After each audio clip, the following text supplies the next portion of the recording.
नमस्कार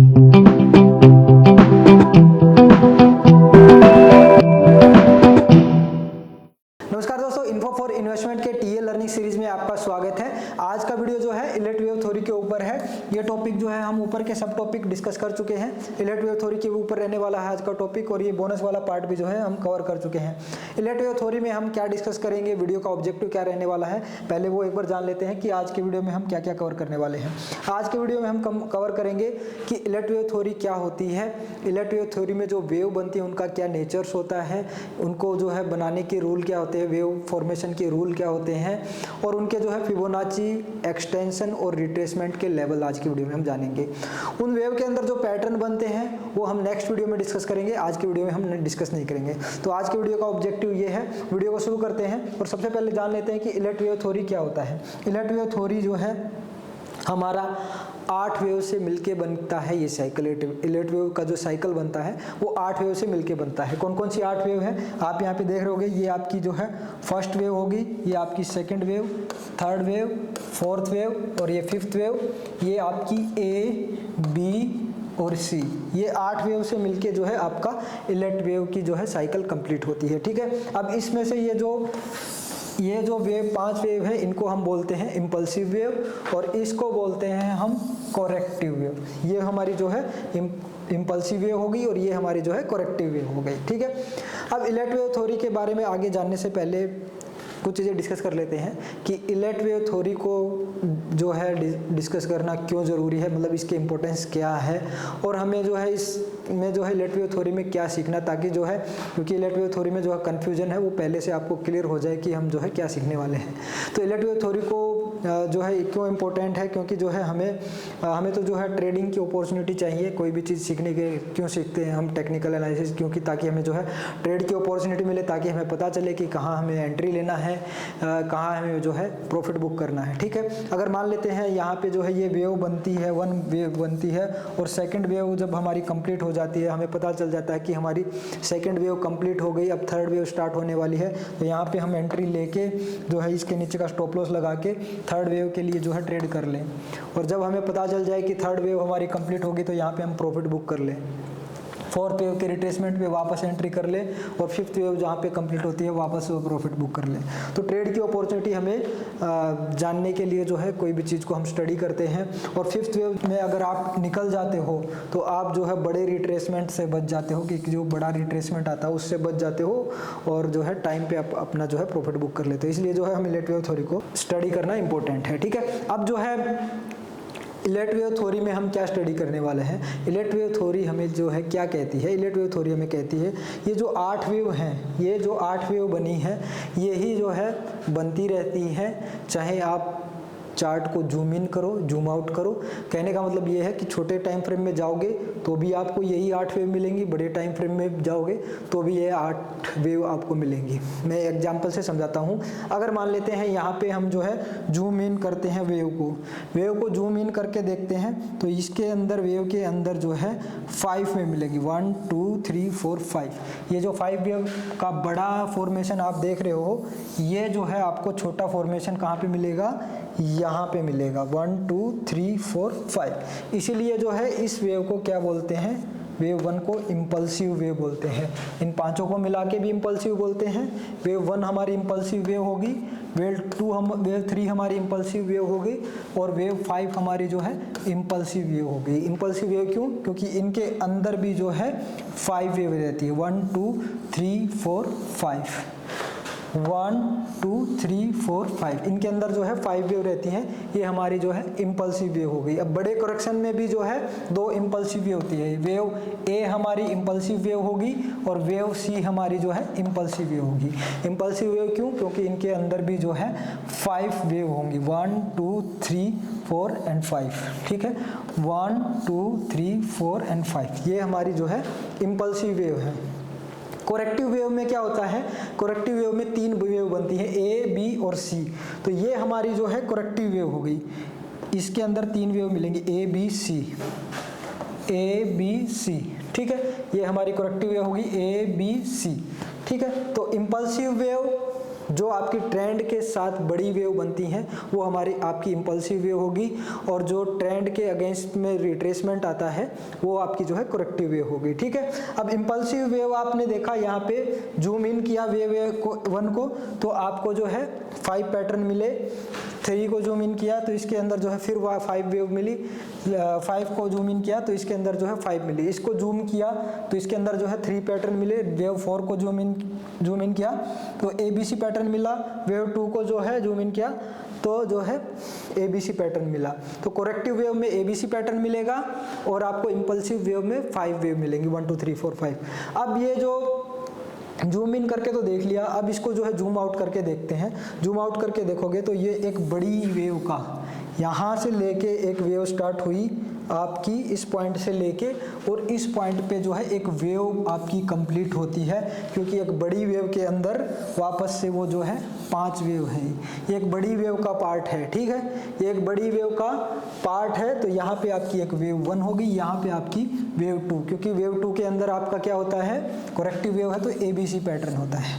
तो ये ठीक ऐसा ही है। मान लेते हैं कि ये डब्बा है, इस डब्बे के बाहर एक डब्बा, बाहर एक डब्बा, बाहर एक डब्बा, मतलब सेम तरह का पैटर्न छोटे से लेके बड़े होता जाता है, बड़ा होता जाता है। इस तरह का जो है हमारा जो है इम्पल्स इलेक्ट वेव थ्योरी हमें बताता है कि इस तरह के पैटर्न बनते हैं। छोटे टाइम फ्रेम में भी यही आपको 8 वेव का पैटर्न मिलेगा, बड़े टाइम फ्रेम में भी यही मिलेगा। ठीक है, इसलिए हम इसको इम्पल्सिव कहते हैं इस 5 वेव को मिला के, क्योंकि ये एक बड़ी वेव का एक पार्ट है। ठीक है, तो ये आपका जो है रिपीट होता रहता है। ठीक है, इसको एक बार जो है हम एग्जांपल से देख लेते हैं किस तरह का दिखाई देता है, ताकि आपको जो है क्लियर हो जाए मैं क्या कहना चाहता हूँ।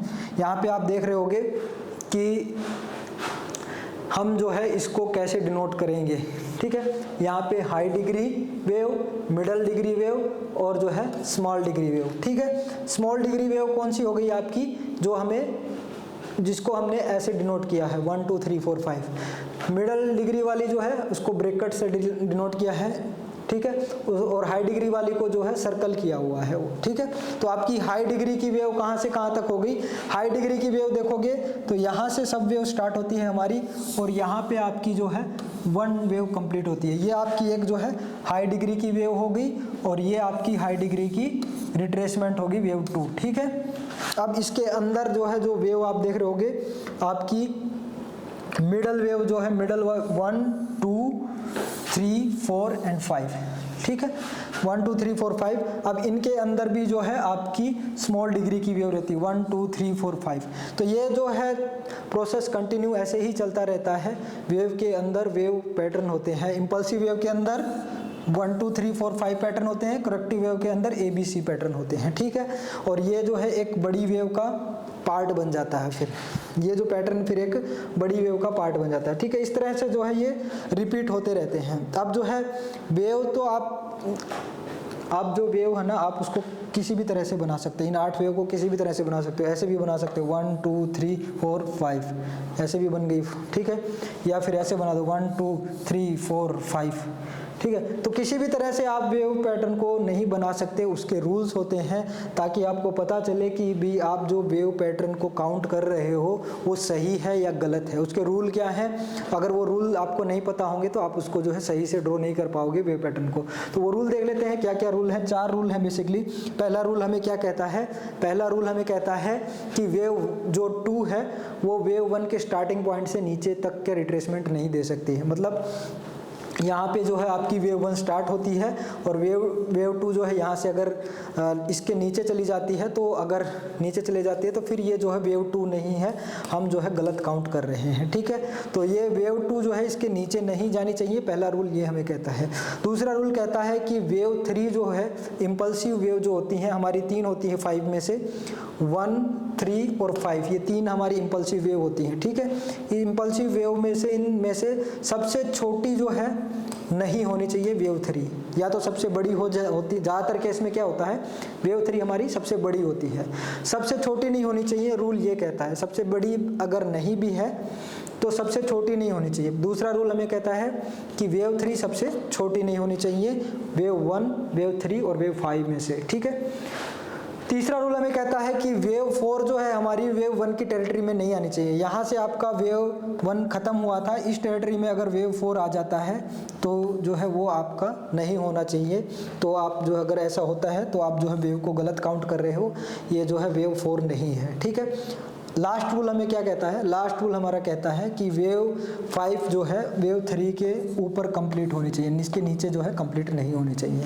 तो ये रूल है हमारे इलेक्ट वेव थ्योरी के। एक बार जो है इलेक्ट वेव थ्योरी के रूल हम जो है देख लेते हैं, हमारा जो ग्राफ था उसमें सही बैठ रहे हैं क्या नहीं। पहला रूल क्या था कि वेव 2 जो है 1 के नीचे नहीं जानी चाहिए, तो वेव 1 का स्टार्टिंग पॉइंट ये है, इसके नीचे ये नहीं गई, तो पहला रूल हमारा सही है। दूसरा रूल क्या कहता था? दूसरा रूल हमारा कहता था कि वेव 3 जो है सबसे छोटी नहीं होनी चाहिए। तो यहाँ पे आप देख रहे हो वेव 1 से बड़ी है, वेव 3 5 से भी बड़ी है, तो सबसे बड़ी है यहाँ पे, बट सबसे छोटी नहीं होनी चाहिए। तो दूसरा रूल भी ठीक है। तीसरा रूल हमें क्या बोल रहा था कि तीसरा रूल हमें बोल रहा था वेव 4 जो है वो वेव 1 की टेरिटरी में नहीं आती। वेव 1 का हाई कहाँ पे है? यहाँ पे। अगर ये वेव 4 इसके नीचे आ जाती तो जो है वो वेव 4 नहीं होती, ठीक है। तो हम जो है गलत काउंट कर रहे होते, ठीक है। ये हमारा तीसरा रूल भी कंप्लीट। चौथा रूल क्या बोलता है कि वेव 5 जो है वेव 3 के ऊपर कंप्लीट होनी चाहिए। तो ये रूल थे, यहाँ पे ये सभी रूल जो है कंप्लीट होते हैं। अब आपको अभी तक हमने डिस्कस किया कि इलेक्ट वेव थ्योरी में जो है 8 वेव हैं और वो 8 वेव छोटे टाइम फ्रेम में भी बनती रहती हैं, बड़े टाइम फ्रेम में भी बनती रहती हैं। फिर से मैं एक बार रिपीट कर देता हूँ। जैसे ये वेव 1 है, इम्पल्सिव वेव है, तो इसके अंदर क्या है? 5 वेव अंदर इसके बनी हुई है, 1 2 3 4 5, ठीक है। इसके अंदर भी अगर जाओगे, ये 1 वेव है, इसके अंदर भी फिर आपको 5 मिलेंगी, इसके अंदर 3 मिलेंगी, इसके अंदर वापस से 5, ठीक है। ये जो है प्रोसेस चलता रहता है। और अगर इसके अंदर जाओगे, इसके अंदर ABC पैटर्न मिलेगा क्योंकि ये करेक्टिव वेव है। इसके अंदर फिर वापस से 1 2 3 4 5 मिलेंगी, इसके अंदर 1 ABC मिलेगी, इसके अंदर 1 2 3 4 5 मिलेगा, ऐसा मिलेगा। और अगर आप इसको जो है थोड़ा सा बड़े टाइम फ्रेम में देखोगे, एक बड़ी वेव के अंदर के जो है ये 5 वेव हैं, ठीक है। तो ये जो है हमारा चलता रहता है। तो ये अभी तक हमने जो है डिस्कस किया। अब जो है इन वेव के नेचर जान लेते हैं, ये पांचों वेव के नेचर्स कैसे होते हैं। सबसे पहली वेव जो है फर्स्ट वेव जो है, हमें उसके नेचर का नहीं आइडिया लगा सकते कैसी वेव बनेगी, उसके जो है कंप्लीट होने का वेट करना होता है। एक बड़ी कोई अच्छी गिरावट के बाद ही जो है एक वेव 1 जो है स्टार्ट होती है। मान लेते हैं यहाँ से गिरावट आई, तो गिरावट के बाद जो है वेव 1 की जो है स्टार्टिंग होती है, ठीक है। वेव 1 की जो है काउंटिंग फिर हम कैसे करेंगे? इसके अंदर जो है या तो जो है उसी टाइम फ्रेम में भी कई बार दिख जाता है, या फिर स्मॉल टाइम में उससे एक छोटे से मान लेते हैं ये डेली टाइम फ्रेम है, तो मान लेते हैं डेली टाइम फ्रेम है, तो हम जो है टाइम फ्रेम थोड़ा सा कम कर लेते हैं, हावरली टाइम फ्रेम में देख लेंगे। अगर 1 2 3 4 5 यहाँ पे कंप्लीट हो रहे हैं, फिर उसके बाद जो है एक रिट्रेसमेंट आता है, ABC पैटर्न बनता है, तो इसका मतलब ये हमारी वेव यहाँ पे कंप्लीट हो गई। ABC पैटर्न के बाद हमारी वेव 2 कंप्लीट हो गई, यहाँ पे हमें जो है एंट्री ले सकते हैं। फिर उसके बाद जो है वेव 3 स्टार्ट हो सकती है, ठीक है। तो वेव 1 का जो है हमें नेचर नहीं पता किस तरह की रहेगी, ठीक है, तो वो हमें पहले उसके बनने का कंप्लीट होने का वेट करना है। वेव 1 कंप्लीट हो जाती है, उसके बाद वेव 1 2 का नेचर, वेव 2 जो है रिट्रेसमेंट की जो है वेव है, वेव 2 वेव 4 और वेव B, ये जो है हमारी रिट्रेसमेंट की वेव है। इनमें सिमिलर तरह के पैटर्न बनते हैं, 5 तरह के पैटर्न बनते हैं। वो जो है नेक्स्ट वीडियो में डिस्कस करेंगे कौन कौन से पैटर्न बनते हैं। आज की वीडियो में हम पैटर्न बात नहीं करेंगे, आज की वीडियो में खाली जो है हम नेचर्स जानेंगे और इनके जो है फिबोनाची लेवल्स जानेंगे, ठीक है। तो वेव 2 का जो रिट्रेसमेंट नेचर जो होता है, वेव 2 का जो नेचर थोड़ा डिफिकल्ट होता है आइडेंटिफाई करना, ठीक है। इसका नेचर, इसमें जो 5 तरह के पैटर्न बनते हैं, वो हम जब पैटर्न डिस्कस करेंगे तब थोड़ा डिस्कस करेंगे कि वेव 2 किस तरह की बन सकती है, ठीक है। वेव 3 जो है सबसे ज़्यादातर केस में सबसे बड़ी होती है, ज़्यादातर केस में सबसे बड़ी वेव होती है और सबसे शार्प भी होती है। ज़्यादातर केसेस में जो है ओवरबोट में रहता है, कोई भी आपका स्टॉक या फिर मार्केट जो है वेव 3 में ओवरबोट रहता है, और गैप अप पे गैप अप जो है इसी वेव में बनते हैं, ठीक है। माना जाता है कि अगर किसी को वेव 3 आइडेंटिफाई करना आ जाए तो मार्केट से बहुत अच्छा पैसा कमा सकता है। तो वेव 3 जो है आपकी सबसे बड़ी होती है ज़्यादातर केस में, ठीक है। सबसे छोटी नहीं होनी चाहिए, ज़्यादातर केस में सबसे बड़ी होती है, सबसे शार्प होती है। वेव 4 आपका नेचर क्या होता है? वेव 4 का नेचर वेव 2 के अपोजिट होता है। अपोजिट मतलब अगर वेव 2 शार्प बनी है, शार्प रिट्रेसमेंट आया है, तो हो सकता है ये एक स्लो रिट्रेसमेंट दे, ठीक है।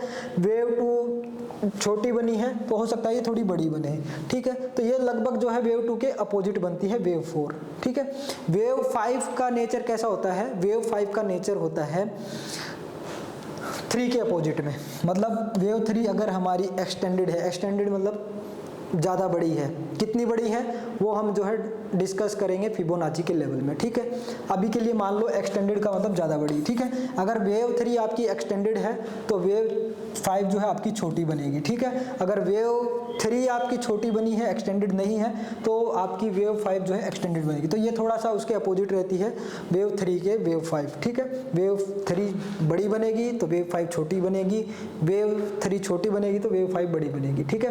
वेव 5 कहते हैं कि ये जो वेव है इसको रिटेलर बनाते हैं। रिटेलर जो है ज़्यादातर इसमें एंट्री लेते हैं, ठीक है। उनको लगता है कि अब जो है मार्केट या स्टॉक जो है ऊपर जा रहा है, उनको अपॉर्चुनिटी दिखती है और इसमें घुसते हैं ज़्यादातर, ठीक है। और ज़्यादातर जो बड़े प्लेयर जो है वो अपना जो है प्रॉफिट या तो वेव 3 के लास्ट में निकाल लेते हैं या फिर जो है इस वेव में धीरे धीरे निकाल लेते हैं वेव 5 में, ठीक है। रिटेलर ज़्यादातर जो है इसी में घुसते हैं, ठीक है। उसके बाद जो है हमारा रिट्रेसमेंट, बड़ा रिट्रेसमेंट स्टार्ट होता है। बड़ा रिट्रेसमेंट स्टार्ट होता है, इंपल्सिव वेव नीचे की तरफ बनती है, इंपल्सिव वेव नीचे की तरफ बनती है। वेव ए का भी नेचर हमें नहीं पता। वेव ए का नेचर इसके बनने का वेट करना होता है, इसका नेचर हम जो है पहले से आइडेंटिफाई नहीं कर सकते कि किस तरह का बनेगा, ठीक है। वेव बी जो है सबसे जो है डिफ़िकल्ट होता है इसको आइडेंटिफाई करना, क्योंकि जो है इसमें जो है कोई रूल नहीं है, क्योंकि ये कितना रिट्रेसमेंट देगी। हो सकता है ये जो अपनी ये वेव ए है इसके ऊपर भी जा सकती है, इसके ऊपर तक भी रिट्रेसमेंट दे सकती है। इस केस में क्या था, 2 के केस में जो है ये 1 के नीचे नहीं जा सकती थी, बट ये जो है जा सकती है, इसलिए इसको आइडेंटिफाई करना थोड़ा सा डिफिकल्ट है। जब हम पैटर्न्स की बात करेंगे तब थोड़ा सा इसको डिस्कस करेंगे किस किस तरह के इसमें पैटर्न बन सकते हैं। वेव सी जो है हमारी जो वेव 3 के जैसी होती है, इसमें जो है शार्प डिप आ सकता है, इसमें जो है ज़्यादातर रिटेलर जो है निकल जाते हैं। यहाँ पे एंट्री लेंगे, यहाँ पे निकल जाएंगे, यहाँ पे एग्जिट करेंगे। क्यों? एक शार्प जो है डिप आता है, वो डर से जो है पैनिक में जो है सेलिंग कर देते हैं। तो वेव 3 शार्प होती है ज़्यादातर केसेस में, और वेव सी के जैसी, वेव 3 के जैसी होती है वेव सी हमारी, ठीक है। तो ये हमारी जो है वेव के नेचर्स हो गए। अब हम जो है एक बार चार्ट में देख लेते हैं कि किस तरह से जो है हमारी वेव चार्ट में दिखती है, ठीक है। ये हमारा एक चार्ट है वेदांता का वीकली टाइम फ्रेम में। यहाँ से आप देख रहे होंगे वेव 1 स्टार्ट हुई, वेव 1 यहाँ तक गई, वेव 2, फिर ये वेव 3, ये 4 एंड ये 5, ठीक है। अब आप यहाँ पे देखोगे कि वेव 2 जो है हमारी एक छोटी वेव थी और जो रिट्रेसमेंट जो है शार्प आ गया था। अब यहाँ पे 4 में देखोगे कि जो है रिट्रेसमेंट में कितना जो है टाइम लगा दिया, रेंज में आया, तो ये एकदम अपोजिट हो गई। वेव 3 जो है हमारी सबसे बड़ी वेव बनी है, ठीक है। वेव 3 हमारी सबसे बड़ी वेव बनी है। वेव 3 हमारी कंप्लीट हो गई है, हमें कैसे पता चला? क्योंकि वेव 3 के अंदर हमें जो है 5 वेव काउंट करना होता है। कई बार जो है उसी टाइम फ्रेम में दिख जाता है, कई बार नहीं दिखता है। देखो कई बार छोटे टाइम फ्रेम में जाना होता है। तो यहाँ पे आप देखोगे ये आपकी वेव 1, ये आपकी वेव 2, ठीक है। यहाँ से ये आपकी जो है वेव 3, यहाँ से वेव 4 और ये आपकी वेव 5, ठीक है। ये आपकी 5 वेव हो गई, ठीक है। अगर इसमें भी अगर आप देखोगे वेव 3 में अगर 5 देखेंगे 1 2 3 4 एंड 5। वेव 2 का नेचर आप देख रहे होंगे वेव 4 के अपोजिट में है। वेव 3 हमारी एक्सटेंडेड है, तो यहाँ पे हमारी वेव 5 एक्सटेंडेड नहीं है, मतलब वेव 3 बड़ी बनी है तो वेव 5 छोटी बनी है। तो वो थोड़ा सा नेचर आप यहाँ पे देख रहे थे, ठीक है। तो अब जो है हम फिबोनाची लेवल जान लेते हैं कि किस वेव में कितना परसेंटेज जर्नली फिबोनाची रिट्रेसमेंट होता है या एक्सटेंशन होता है।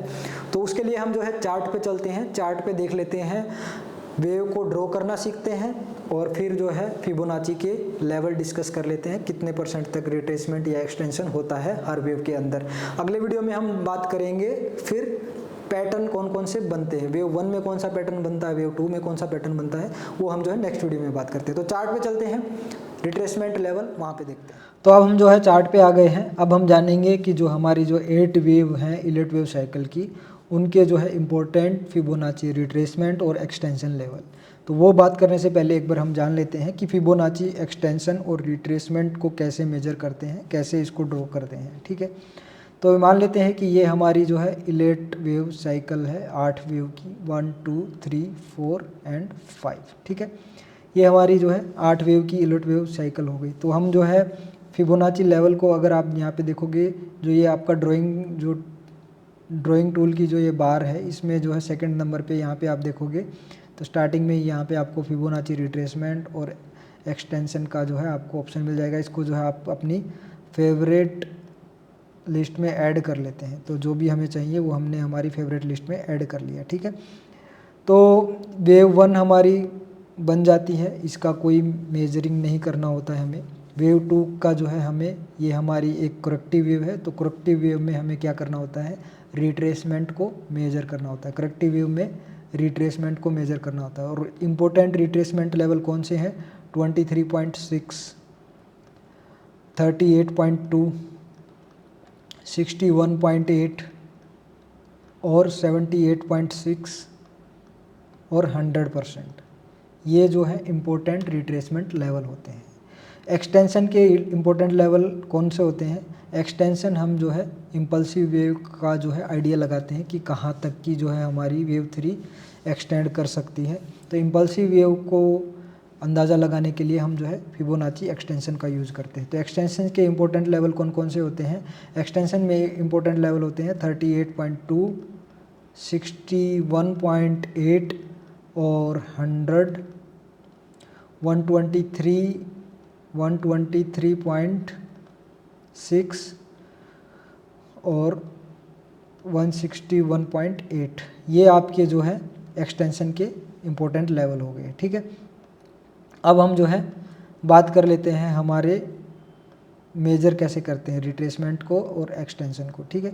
अब पहले बात कर लेते हैं हम रिट्रेसमेंट की। तो वेव 2 को जो है हमें रिट्रेसमेंट से मेजर करते हैं कि कितना रिट्रेसमेंट आ गया उसमें। तो रिट्रेसमेंट को कैसे मेजर करते हैं, जो हमारी करेक्टिव वेव को है मेजर करते हैं रिट्रेसमेंट से करते हैं, और वो जो है उससे पहले वाली वेव के कंपैरिजन में करते हैं। तो यहाँ पे वेव 2 को रिट्रेसमेंट हमें जानना है, तो वेव 1 के जो है जहाँ से वेव स्टार्ट हुई है वहाँ से जो है आपको ड्रॉ करना है, और जहाँ पे वेव ख़त्म होती है वहाँ तक ड्रॉ करना है। तो ये आपके जो है इम्पोर्टेंट लेवल आ जाते हैं। जैसे यहाँ पे 61.8 के आसपास का जो है यहाँ पे रिट्रेसमेंट है, जैसे यहाँ पे 61.8 के आसपास या फिर जो है 78 के आसपास का जो है इम्पोर्टेंट लेवल आया है ये, ठीक है। तो जो भी लेवल आता है वो रिट्रेसमेंट का ऐसे मेजर करते हैं, जहाँ से वेव 1 स्टार्ट हुई और वेव 1 ख़त्म हुई, तो ये 2 का हमें जो है रिट्रेसमेंट मिल जाएगा।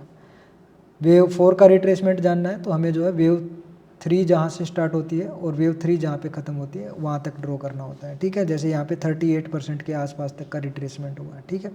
तो रिट्रेसमेंट को ऐसे नापते हैं। और एक्सटेंशन को कैसे नापते हैं, हमें जो है वेव 3 का एक्सटेंशन निकालना है, तो ये हमारा जो है एक्सटेंशन है। तो जहाँ से हमारी वेव 1 स्टार्ट हुई है और वेव 1 जहाँ पे ख़त्म हुई है और वेव 2 जहाँ पे ख़त्म हुई है, वैसे यहाँ पे ये जो है आपको ड्रॉ करना है। तो वेव 3 का एक्सटेंशन आपको आइडिया लग जाएगा कि कहाँ तक का 68% का लेवल कहाँ पे है, 100% का लेवल कहाँ पे है, तो वो आपको जो है आइडिया लग जाएगा, ठीक है। तो ये आपका जो है एक्सटेंशन इस तरह से नापते हैं। वेव 5 का एक्सटेंशन के लिए जो है आपको वेव 5 का एक्सटेंशन वेव 3 से नहीं नापना है। वेव 5 का एक्सटेंशन वेव 1 से लेना है, 3 जहाँ पे ख़त्म होती है और 4 जहाँ पे ख़त्म होती है वहाँ पे जो है वेव 5 का एक्सटेंशन नापते हैं। तो इस तरह से जो है एक्सटेंशन को नापते हैं हम, ठीक है। तो अब जो है पहले बात कर लेते हैं कि जो हमारी वेव को हमें ड्रॉ कैसे करना होता है। तो उसके लिए जो है हम एक बार चार्ट को रिप्ले कर लेते हैं ताकि थोड़ा सा आपको और आइडिया लग जाए। तो ये बड़ी गिरावट से जो है हम चार्ट को रिप्ले कर लेते हैं। यहाँ से जो है हमें देख लेते हैं कि किस तरह से जो है वेव को ड्रॉ करते हैं, ठीक है। तो वेव 1 के लिए हमें बनने का फॉर्मेशन का वेट करना है। तो अभी जैसे यहाँ पे हमें एक लो बना है, यहाँ पे हमारा जो है एक लो बना है, ये एक जो है हमारा लो बना है। उसके बाद जो है हमारी वेव 1 क्या है, एक इम्पल्सिव वेव है। वेव 1 हमारी जो है एक इम्पल्सिव वेव है। तो हम यहाँ पे जैसे यहाँ से लो बनाया, यहाँ पे हमारी एक वेव बना लेते हैं, ठीक है। इनको जो है बाद में एडजस्ट कर लेंगे, ठीक है। तो यहाँ पे हमारी वेव 1 कंप्लीट हो जाती है। वेव 1 यहाँ पे कंप्लीट हो जाती है इसका कैसे हमें आइडिया लगेगा कि ये हमारी वेव 1 यहाँ पे कंप्लीट हो गई। तो उसके लिए यहाँ जो है आपको पता है इम्पल्स वेव में जो है 5 वेव बनती हैं, इसके अंदर जो है 5 वेव छुपी हुई है। इस वेव के अंदर 1 2 3 4 5 5 वेव जो है छुपी हुई है। या तो आपको जो है इसी टाइम फ्रेम में मिल जाएगा, नहीं तो आपको जो है छोटे टाइम फ्रेम में जो है देखना होगा, ठीक है। उसके लिए जो है आप लाइन चार्ट का भी इस्तेमाल कर सकते हैं। तो लाइन चार्ट से जैसे आपको यहाँ पे क्लियरली पता चल रहा है कि यहाँ से जो है आपका एक 1 2, ये आपका जो है 3 4 एंड 5, ठीक है। मैं इसको जो है थोड़ा सा इसकी सेटिंग चेंज कर देता हूँ, इसको नंबरिंग जो है थोड़ा सा अलग कर देता हूँ, इसका कलर मैं थोड़ा सा रेड कर देता हूँ और नंबरिंग जो है इसकी चेंज कर देता हूँ, इसको मैं जो है माइनर कर देता हूँ। तो आप यहाँ पे देख रहे होगे, मैं इसको जो कैंडलस्टिक कर देता हूँ 1 2 3 4 5, तो 5 साइकिल यहाँ पे कंप्लीट हो गई, इसलिए हम बोल सकते हैं कि ये हमारी वेव 1 जो है कंप्लीट हो गई है, ठीक है। अब जो है इसको थोड़ा सा आगे करते हैं कि वेव 2 कहाँ तक का हमें लो देती है। तो यहाँ पे हमें वेव 2 का लो भी मिल गया। अब जो है हमारी वेव 3 चल रही है। अब वेव 3 हमारी कहाँ पे कंप्लीट होगी, वेव 3 हमारी कहाँ पे कंप्लीट होगी, जहाँ पे जो है हमें 5 पैटर्न 1 2 3 4 5 मिल जाएंगे, वहाँ पे हमारी वेव 3 कंप्लीट हो जाएगी। तो वेव 3 को जो है एक्सटेंड होने देते हैं। 1 2 तो मिल गया है वेव 3 का हमें, फिर उसके बाद जैसे ही 3 4 5 मिल जाएगा तो वहाँ पे हमारी जो है वेव 3 कंप्लीट हो जाएगी, ठीक है। 1 2 3 तो हमें मिल गया है, 3 वेव चल रहा है हमारा, और जैसे ही 5 कंप्लीट होगा तो हमारा जो है वहाँ पे ओके। अब हम जो है एक बार इसको वो कर देते हैं, पॉज कर देते हैं। तो यहाँ पे हम जो है हमें यहाँ पे 1 मिल गया, यहाँ पे 2 मिल गया, ये जो है हमारा 3 हो गया, ये 4 हो गया। अभी जो 5th वेव आप हमारी चल रही है, ठीक है। 5th वेव कहाँ तक जाएगी, वहाँ पे हमारी जो है वेव 3 कंप्लीट हो जाती है। 5th वेव जो जहाँ तक जाएगी वहाँ पे हमारी वेव कंप्लीट हो जाएगी। तो 5th वेव में भी हमें क्या देखना है, 5th वेव में भी जो है हमें 1 2 3 4 5 कंप्लीट हो जाएगा, वहाँ पे हमारी 5th वेव हो जाएगी। मैं अभी आपको थोड़ा ड्राइंग में समझा देता हूँ, थोड़ा सा कहानी समझा देता हूँ मैं। जैसे ये हमारी वेव 3 चल रही है, ये जो 3 नंबर जो यहाँ पे है, अभी इसको मैं एक्सटेंड करूँगा, ये 3 नंबर जो चल रही है हमारी वेव, ठीक है। अब ये 3 नंबर कंप्लीट कहाँ पे होगी, जब ये पाँचवीं वेव कंप्लीट होगी। 5वीं वेव कंप्लीट कब होगी, 5वीं वेव कंप्लीट होगी जब इसमें जो है 5 पैटर्न बन जाएंगे, ठीक है। और अब आप यहाँ पे देखोगे 3 वेव में 1 2 3 4 एंड 5, यहाँ पे जो 5 कंप्लीट हो गए थे, इसलिए तीसरी वेव कंप्लीट। फिर उसके बाद ए बी सी पैटर्न, ठीक है, A B C pattern complete. अब जो है 1 2 3 चल रही है, ठीक है। पाँचवीं वेव की जो है तीसरी वेव चल रही है, ठीक है। तो अब देख लेते हैं कहाँ तक ये जाती है। ओके, हमें जो है लगता है चौथी वेव मिल गई है। चौथी वेव मिल गई है और इसकी जो है ये 5वीं वेव और देख लेते हैं। ओके, यहाँ पे जो है हमारी 1 2 और ये हमारी जो हो गई 3 4 एंड ये 5। तो यहाँ पे हमारी जो है वेव कंप्लीट हो जाती है। तो यहाँ पे हमारी जो है इसकी 5वीं वेव कंप्लीट हो जाती है। अब यहाँ पे आप देख रहे होगे कि 3 नंबर यहाँ पे हमारी छोटी थी, तो 5 नंबर यहाँ पे वेव बड़ी बन गई। 5 नंबर वेव जो है हमारी बड़ी वेव बन गई ये, ठीक है। और यहाँ पे हमारी जो है मेजर 3 वेव कंप्लीट हो जाती है लगभग, ठीक है। 5 नंबर ये हमारी मेजर 3 वेव जो है कंप्लीट हो जाती है। अब जो 4th एंड 5 और देख लेते हैं मेजर की जो है 4th एंड 5 वेव और देख लेते हैं। तो ये हमारी जो है 4th वेव चल रही है, ठीक है। ये हमारी जो है 4th वेव चल रही है और उसके बाद ये हमारी जो है 5th वेव जो है जाएगी। ये हमारी जो है 5th वेव जाएगी। तो आपको समझ में आ गया होगा कैसे जो है हमें वेव को ड्रॉ करना है, ठीक है। इसको बन जाने देते हैं क्योंकि इस 5th वेव में भी जो है 5 वेव बनेंगी आपकी। 5th वेव में भी जो है 5 वेव बनेंगी, 1 2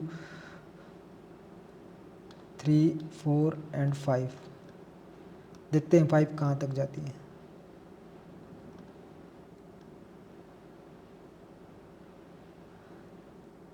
ये आपकी जो है 5 वेव यहाँ पे कंप्लीट हो जाती है। मैं एक बार पॉज कर देता हूँ। यहाँ पे जो है आपकी एक बड़ी साइकिल कंप्लीट हो जाती है, ठीक है। ये हमारी ब्लू कलर में देख रहे होगे, ये बड़ी साइकिल कंप्लीट हो जाती है। अब ब्लू मैं रेड एक बार रिमूव कर देता हूँ। अब आपको समझ में आ गई होगी कुछ चीज़ें। ये हमारी impulsive wave, corrective wave, impulsive wave, corrective wave, impulsive wave, ठीक है, 5 हो गई, ठीक है। अब यहाँ पे आप देख रहे होगे इस इम्पल्सिव वेव के अंदर वापस से ये रेड कलर की 5 वेव बनी है, ठीक है। अब ये रेड कलर में के अंदर भी जो है 5 वेव हैं। इसके अंदर भी अगर आप जाओगे, मैं इसको जो है ब्लैक कलर में बना देता हूँ, थोड़ा सा सेटिंग कर दें, ब्लैक कलर कर देता हूँ। 1 2 3 4 एंड 5, इसको मैं ब्लैक कलर कर देता हूँ। और इसका मैं नंबरिंग जो है थोड़ा सा और नीचे ले आता हूँ, ठीक है। तो इसके अंदर भी जो है 5 वेव है, इसके अंदर भी जो है 5 वेव मिलेंगी। कुछ वेव का जो है उसी टाइम फ्रेम में दिख जाता है, कुछ वेव का उसी टाइम फ्रेम में नहीं दिखता है, ठीक है। तो ऐसे हमें जो है वेव को ड्रॉ करना है, हमें आपको जो है समझ में आ गया होगा, ठीक है। अब देख लेते हैं, ये हमारा करेक्टिव पैटर्न चल रहा है, एक जो है बड़े टाइम फ्रेम का। करेक्टिव पैटर्न में क्या होता है, ABC पैटर्न, ठीक है। यहाँ पे देख लेते हैं ABC पैटर्न बना है कि नहीं। ये हो गया A, ये B और ये आपका जो है C पैटर्न, ABC पैटर्न हो गया, ठीक है। यहाँ से अब वापस से आपकी वेव 1 स्टार्ट हो गई, ठीक है। वापस से जो है आपकी वेव 1 स्टार्ट हो गई। अब वेव 1 स्टार्ट हो गई तो वेव 1 का जो है हमें क्या देखना है, एक 5 का पैटर्न देखना है, अगर उस टाइम फ्रेम में मिल जाता है तो। अगर उस 5 टाइम फ्रेम में नहीं मिलता है तो 1 आवर में जो है हमें चेक करना है। फिर उसके बाद वेव 2 के रिट्रेसमेंट पे हम जो है एंट्री ले सकते हैं। बाकी अभी देख लेते हैं किस तरह के पैटर्न बनते हैं, या फिर जो है गलत काउंटिंग कैसे होती है, ठीक है। तो यहाँ पे एक वेव काउंटिंग देखो कैसे गलत होगी। यहाँ पे अगर मान लेते हम इसको जो है वेव 1 मान लेते, अगर इसको हम वेव 1 मानते और ये हमारी वेव 2 मानते, तो फिर जो है वेव 3 हमारी ऊपर जानी चाहिए थी। मतलब जो है वेव 3 हमारी एक एक्सटेंडेड वेव होनी चाहिए थी, यहाँ से बड़ी वेव होनी चाहिए थी। बट वेव 1 के नीचे आपकी जो है ये यहाँ पे आ गया, तो ये हमारी काउंटिंग गलत है, या ये हमारी वेव 1 नहीं है। ये हमारा जो है ABC पैटर्न, रिट्रेसमेंट पैटर्न ही चल रहा है। ABC जो यहाँ पे था ना, वापस से ABC पैटर्न दोबारा बनाया है। ये हमारा जो है ABC पैटर्न ये दोबारा से बनाया है इसमें, ठीक है। दोबारा से ABC पैटर्न बन गया है इसमें। बट जो है ये पैटर्न कैसे बनते हैं, डबल रिट्रेसमेंट, ये बाद में बात करेंगे। तो यहाँ पे हमारा देखो वेव काउंटिंग अगर हम सही से करते तो हमें पता चल जाएगा कि हम जो है यहाँ पे कुछ गलती कर रहे हैं। यहाँ से अगर हम इसको वेव 1 मानते हैं तो वेव 2 जो है हमारी, मान लेते ये 100% रिट्रेसमेंट होता तो इसके बाद ऊपर जानी चाहिए थी। बट वेव 2 ने क्या किया, वेव 2 ने जो है हमारा यहाँ पे इसका लो ब्रेक कर दिया, तो वेव 2 नहीं है। वेव काउंटिंग जो है आपकी सही नहीं है, क्योंकि अभी तक जो है हमारा रिट्रेसमेंट पैटर्न चल रहा है। तो मैंने बताया कि रिट्रेसमेंट पैटर्न को आइडेंटिफाई करना थोड़ा सा मुश्किल होता है। वो कैसे पैटर्न बनते हैं वो हमें जो है जब हम पैटर्न डिस्कस करेंगे तब पता चलेगा, ठीक है। तो अब जो है ये शायद लो हो सकता है, अब यहाँ से जो है वेव 1 स्टार्ट हो सकती है। तो वेव 1 का जो है या तो जो है सही तरीका क्या है, छोटे टाइम फ्रेम में 5 पैटर्न देख लो। यहाँ पे शायद छोटे टाइम फ्रेम में नहीं बने होंगे वो 5 पैटर्न, यहाँ पे थोड़े से लग रहे हैं कि 1 2 3 4 5 ऐसा कुछ बन रहा है। तो इसको एक बार देख लेते हैं कहाँ तक जाता है, ठीक है। यहाँ पे कुछ बन रहा है 1 2 3 4 5 जैसा कुछ बन रहा है। मैं यहाँ पे एक बार दिखा देता हूँ, 1 2 3 4 एंड 5 ये कुछ बन रहा है। तो ये शायद वेव 1 की स्टार्टिंग लग रही है मेरे को, ठीक है। यहाँ से जो है आपकी वेव 1 बन रही है। अब 2 3 4 5 कहाँ बनती है देखते हैं। ये आपकी वेव 1 हो गई, तो यहाँ पे आपकी वेव 1 हो जाती है। वेव 2 कहाँ तक का रिट्रेसमेंट देती है वो देख लेते हैं। वेव 2 ने जो है हमारा यहाँ तक का रिट्रेसमेंट दिया है, वेव 2 जो है यहाँ तक का रिट्रेसमेंट दिया है।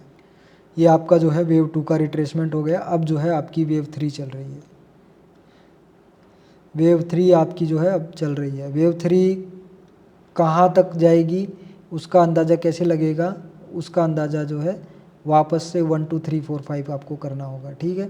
1 2 3 4 5 कैसे करना होगा, ये आपकी 1 हो गई, अब जो है 2 चल रही है, फिर उसके बाद 3 4 5, ठीक है।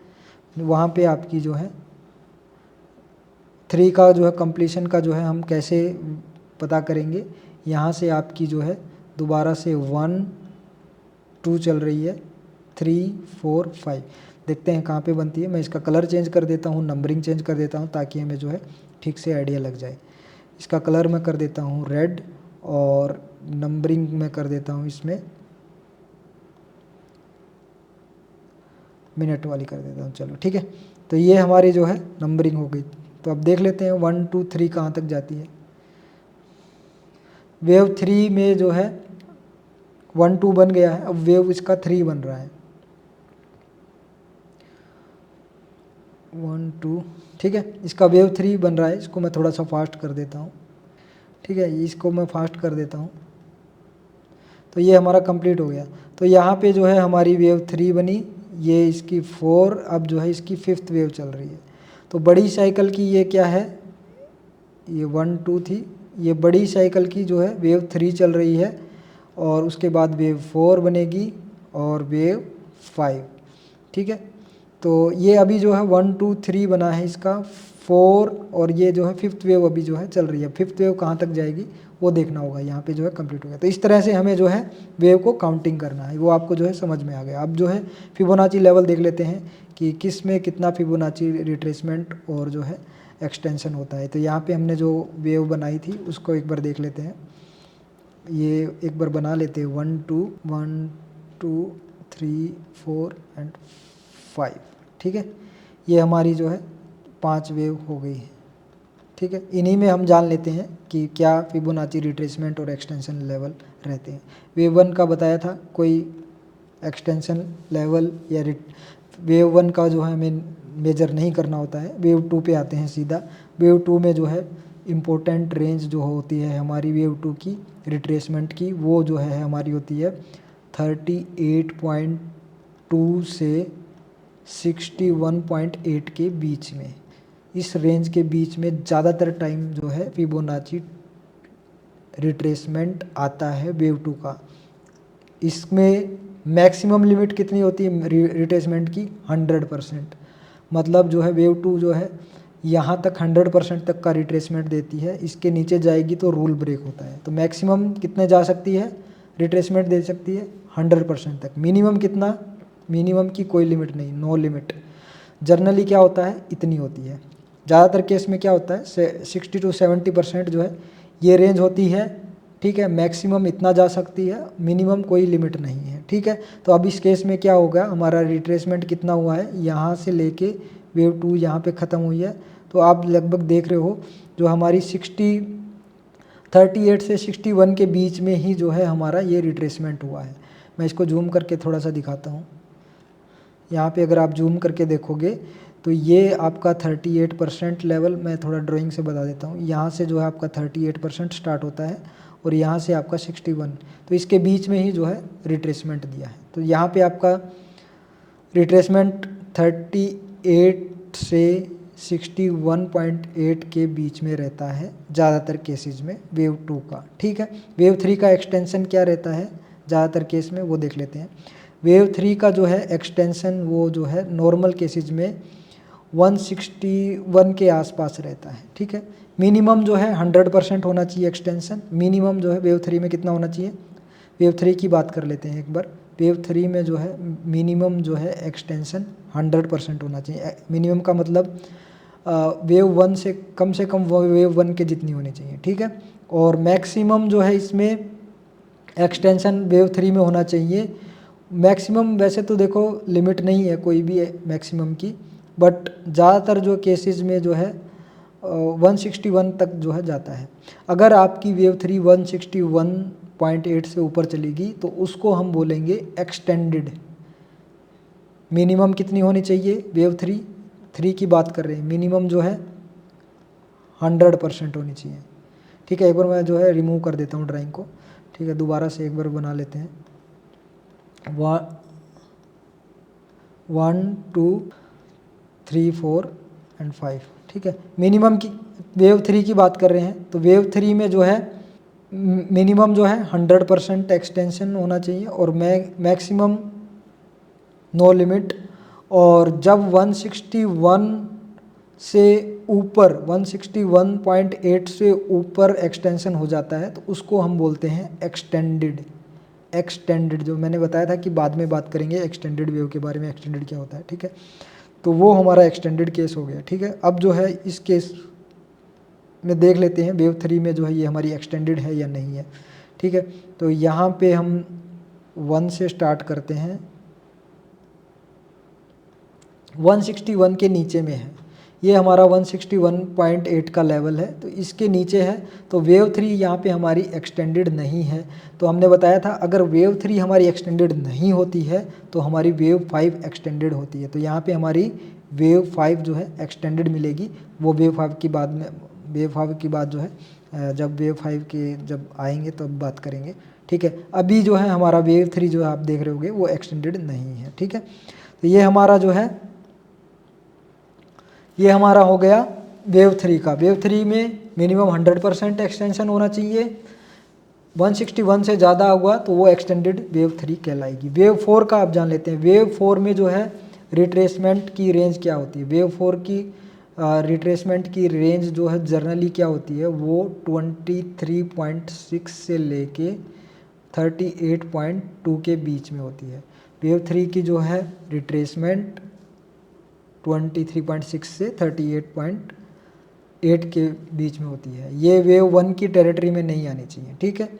वेव 1 की टेरिटरी में नहीं आनी चाहिए, इससे पहले ही रिट्रेसमेंट, मैक्सिमम रिट्रेसमेंट कहाँ तक होगा, ये जो वेव 1 की टेरिटरी है इससे ऊपर ही होगा मैक्सिमम, ठीक है। इससे नीचे नहीं होता है। मैक्सिमम रिट्रेसमेंट इतना होगा, मिनिमम की कोई लिमिट नहीं है। नॉर्मल केस में जो है इतना रिट्रेसमेंट होता है। अब जो है हम जो है वेव 5 की बात कर लेते हैं। तो अब जो है ना वेव 5 की बात कर लेते हैं। वेव 5 का जो है एक्सटेंशन कितना होता है, मैक्सिमम जो है इसमें एक्सटेंशन वेव 5 में जो है मैक्सिमम जो है 100% से लेके 123% होता है, 123.6 होता है मैक्सिमम, ठीक है। ज़्यादातर जो है इतना होता है। और मिनिमम कितना होना चाहिए, मिनिमम जो है इसमें एक्सटेंशन कितना होना चाहिए, 38.2%। कई बार क्या है हमारी वेव 4 का जो है नीचे तक चली जाती है, उस केस में जो है जो हमारा 38% का लेवल है वो जो है वेव 3 के नीचे में ही रह जाता है।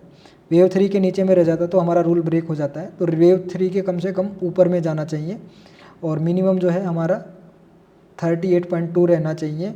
बट कई केस में जो है वेव 4 ज़्यादा रिट्रेसमेंट होता है तो ये 38.2 से जो है ज़्यादा होना चाहिए, कम से कम इसके ऊपर होना चाहिए, ठीक है।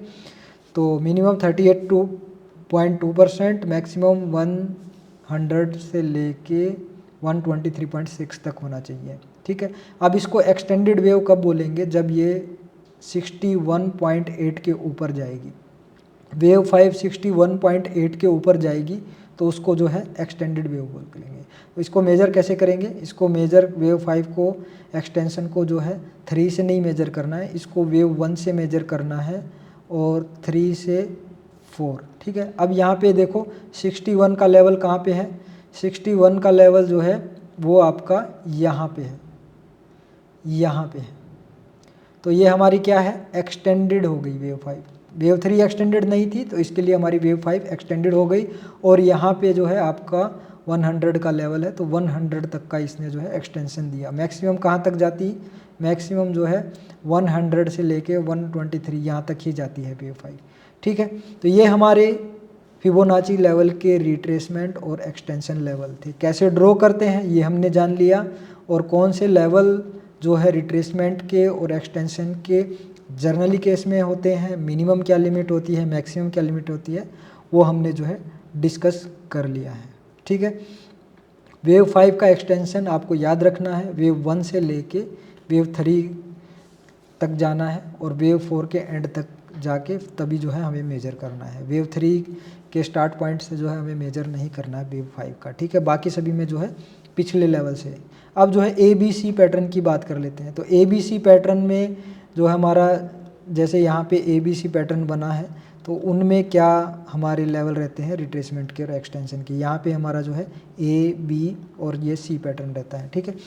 ए बी सी में ए का कोई मेजर नहीं होता, ये बनने देने हैं। बी का भी कोई जो है मैक्सिमम रिट्रेसमेंट की लिमिट नहीं है, क्योंकि ये जो है ये जो है ए के ऊपर जा सकता है, ठीक है। मिनिमम और मैक्सिमम इसमें लिमिट नहीं है बी में लगभग जो है जर्नल केस में कितना रिट्रेसमेंट होता है बी में जर्नल केस में जो है 38.2 से 61.8 के बीच में होता है रिट्रेसमेंट, ठीक है। बट मिनिमम मैक्सिमम लिमिट इसकी कोई नहीं है, मैक्सिमम लिमिट भी नहीं है, मिनिमम लिमिट भी नहीं है इसमें, ठीक है। अब वेव 3 में एक्सटेंशन कितना, वेव सी में जो है एक्सटेंशन कितना होता है, वेव सी में एक्सटेंशन नॉर्मल केसेस में, ज़्यादातर केसेस में 100 से लेके 123.6 से तक होता है। इसको मेजर कैसे करते हैं, इसको मेजर जो है आपको यहाँ से लेके यहाँ तक जाना है, फिर यहाँ तक जाना है, ठीक है। इसको एक्सटेंशन को कैसे मेजर करना है, वेव ए के स्टार्ट पॉइंट से, सॉरी एक्सटेंशन देखना है ना अपने को, वेव ए के स्टार्ट पॉइंट से और बी के फिनिश पॉइंट तक। तो यहाँ पे जो आप देख रहे होगे 161 के आसपास, ठीक है। लगभग जो है आपका 161 तक तो नहीं गया है, लगभग जो इसके पहले ही जो है आपका एक्सटेंशन ख़त्म हो गया था यहाँ पे। तो नॉर्मल केसेस में जो है सी में 100 से लेके 123 तक का ही रहता है, तो ये 100 के आसपास ही मिलेगा लगभग आपका, ठीक है। यहाँ पे जो है 100 यहाँ पे कंप्लीट होता है आपका, यहाँ पे आपका 100 कंप्लीट होता है, 100 से थोड़ा सा ज़्यादा है, 100 से 123 के आसपास तक का ही जो आपका एक्सटेंशन रहता है ज़्यादातर केसेस में, ठीक है। तो ये वेव सी का एक्सटेंशन होता है। वेव सी में जो है मैक्सिमम लिमिट नहीं होती है, मिनिमम लिमिट जो है वेव सी में जो है आपकी 61.8 होनी चाहिए। वेव सी में मिनिमम लिमिट जो है 61.8, मैक्सिमम कोई लिमिट नहीं होती। तो ये हमारे जो है फिबोनाची के लेवल थे रिट्रेसमेंट के एक्सटेंशन के। अगले वीडियो में हम जो है इन वेव के अंदर कौन कौन से पैटर्न बनते हैं उनके बारे में बात करेंगे। तो अगले वीडियो में मिलते हैं, तब तक के लिए आपसे अलविदा, बाय, थैंक यू, जय हिंद।